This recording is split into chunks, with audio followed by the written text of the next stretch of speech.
बहुत वक्त पहले की बात है। एक छोटे से बस्ती में, जिसका नाम इसरार था, एक जवान फारूक बसता था। फारूक की निगाहों में चमक थी और उसके सीने में यकीन की लौ।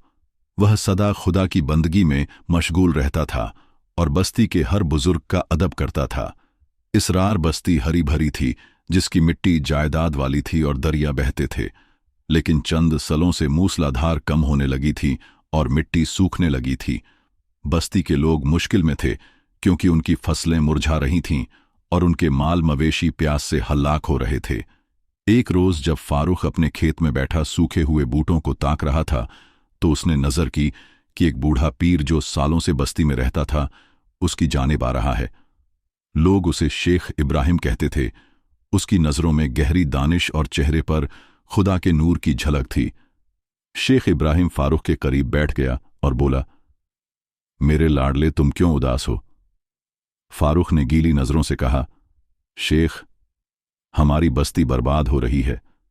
दरिया सूख गए हैं, कुएं खाली हैं और हमें नहीं मालूम कि क्या करना है। मैंने खुदा से बहुत मुनाजातें की हैं, लेकिन कोई जवाब नहीं मिला। पीर ने मुस्कुराते हुए कहा, मेरे लाडले, इंतजार करो। खुदा अपने बंदों को कभी नहीं भूलता। शायद ये आजमाइश हो। खुदा की राह में इंतजार करने से बड़ा कोई सवाब नहीं है। याद रखो, हकीकी दौलत पानी या मिट्टी नहीं, बल्कि यकीन और भरोसा है। तुम्हें एक मुसाफिरी पर रवाना होना होगा, ताकि तुम यह समझ सको कि असली गौहर कहाँ पोशीदा है। फारूक ने सवाल किया, असली गौहर वह कहाँ हासिल होगा? शेख इब्राहिम ने कहा, वह तुम्हें वहीं हासिल होगा जहां तुम्हारी उम्मीद की शुआएं सबसे ज्यादा होंगी और जहां तुम्हारी तन्हाई सबसे ज्यादा होगी। और हां, राह में तुम्हें एक जालिम ताजिर मिलेगा, जिसका नाम मीर जालिम है। उसकी रौनक से बचना, क्योंकि उसकी दौलत का हर गौहर धोखे का पर्दा है। इतना कहकर पीर आहिस्ता आहिस्ता रवाना हो गया। फारूक ने इरादा किया कि वह मुसाफिरी पर जाएगा। उसने अपनी वालिदा से रुखसत ली और कुछ रोटी और पानी लेकर रवाना हो पड़ा। उसकी मुसाफिरी बहुत तवील और थकाने वाली थी। उसने कोह पार किए, रेगिस्तान से गुजरा और कई रातों तक भूखा प्यासा रहा। उसकी हर सांस के साथ खुदा का नाम उसके लबों पर था। एक रात जब वह एक वीरान जगह पर थक कर बैठा था, उसने नजर की कि एक शख्स अपनी उंगलियों से मिट्टी खोद रहा है। फारूक उसके करीब गया और पूछा, आप क्या कर रहे हैं? उस शख्स ने कहा, मेरा नाम करीम है। मेरे पास एक कीमती अंगूठी थी जो यहां गुम हो गई है। मैं इसे तलाश कर रहा हूं। फारूक ने कहा, यहां तो रेत ही रेत है। आपको कैसे पता चलेगा कि अंगूठी कहां है? करीम ने कहा, मुझे मेरे फर्जंद ने बताया था कि मैंने इसे यहां छुपाया था, लेकिन अब वह इस जहां में नहीं है। उसकी नजरों में आंसू थे। फारूक को करीम की हालत पर बहुत रहम आया। वह पूरी रात करीम के साथ अंगूठी तलाश करता रहा, लेकिन उन्हें कुछ नहीं मिला। सुबह जब फारूक रवाना होने लगा, तो करीम ने उसे गले लगाया और कहा, तुम बहुत नेक इंसान हो फारूक। आज तक किसी ने मेरी इतनी मदद नहीं की। फारूक ने मुस्कुराकर कहा, यह तो मेरा फर्ज था। वह आगे बढ़ गया। जैसे ही वह कुछ दूर चला, उसने नजर की कि करीम एक जगह पर खुशी से पुकार रहा था।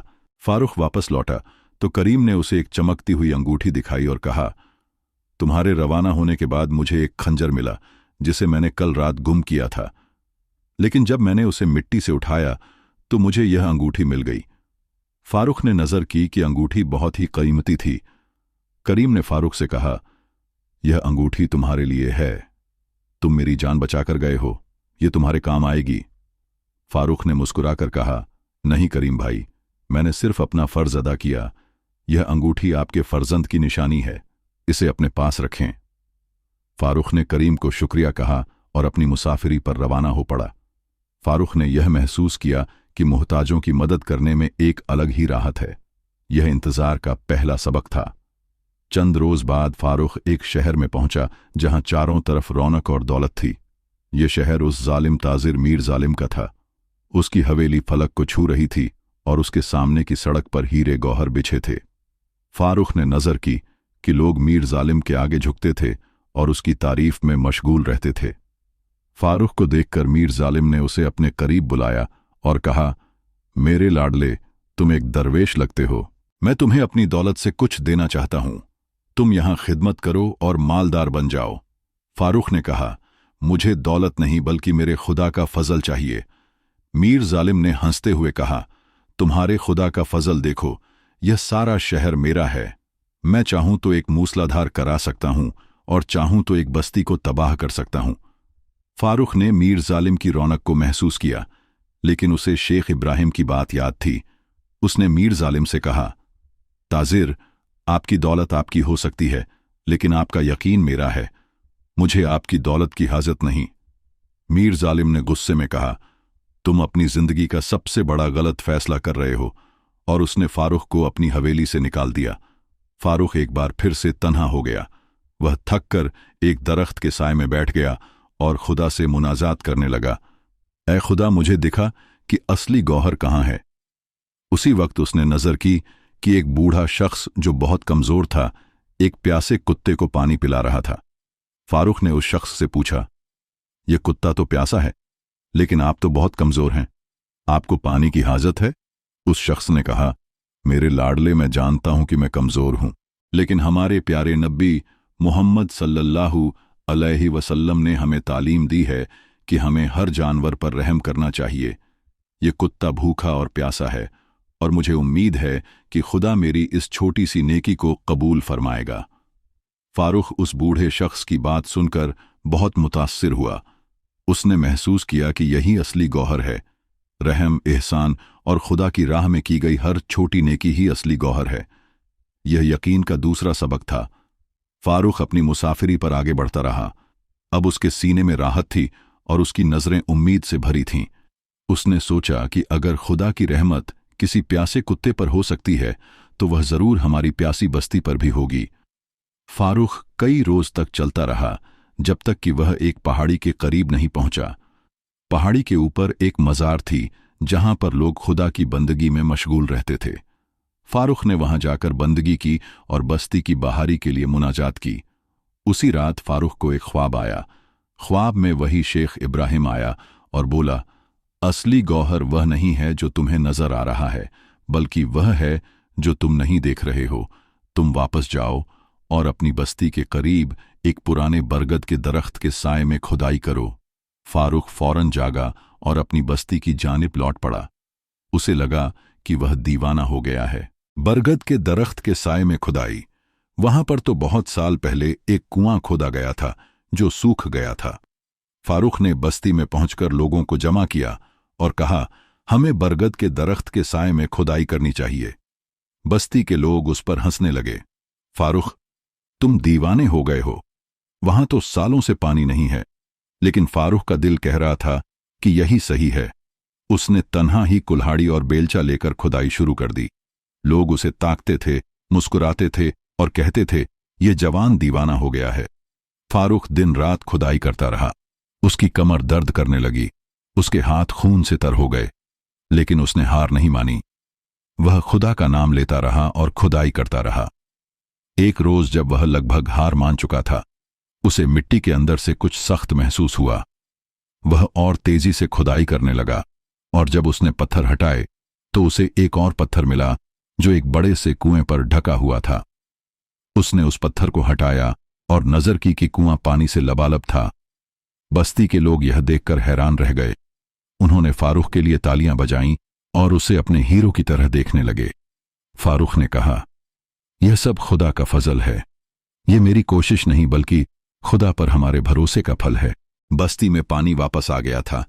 लोगों के चेहरों पर मुस्कान लौट आई थी। फारूक ने बस्ती के सभी लोगों को जमा किया और उनसे कहा, हमारी बस्ती इसलिए सूखी थी क्योंकि हमने खुदा पर भरोसा करना छोड़ दिया था। हमने सिर्फ अपनी दौलत और अपनी कोशिश पर यकीन करना शुरू कर दिया था। लेकिन अब हमें यह याद रखना चाहिए कि असली गौहर दौलत नहीं बल्कि खुदा पर यकीन है। फारूक की बात सुनकर बस्ती के लोग बहुत मुतासिर हुए। उन्होंने फैसला किया कि अब से वे हर काम में खुदा पर भरोसा करेंगे और एक दूसरे की मदद करेंगे। फारूक ने बस्ती में एक नया कानून बनाया जिसके तहत सभी लोगों को एक दूसरे की मदद करनी होगी और कोई भी भूखा या प्यासा नहीं रहेगा। फारूक की बात सुनकर बस्ती के लोग बहुत मुतासिर हुए। चंद सालों के बाद इसरार बस्ती एक बार फिर से हरी भरी हो गई थी। फारूक एक बड़ा और दानिशमंद इंसान बन गया था जिसकी बात सब मानते थे। एक रोज वही शेख इब्राहिम वापस आया और फारूक के करीब बैठ गया। उसने फारूक से कहा, मेरे लाडले, तुमने असली गौहर तलाश लिया है। वह तुम्हारे सीने में पोशीदा था। अब तुम्हारी आजमाइश खत्म हो गई है। फारूक ने सवाल किया, शेख, मुझे यह बताएं कि जब मैं खुदाई कर रहा था तो आप कहां थे? पीर ने कहा, मैं तो सदा तुम्हारे साथ था, लेकिन तुम्हें मुझे देखने के लिए इंतजार और भरोसे की हाजत थी।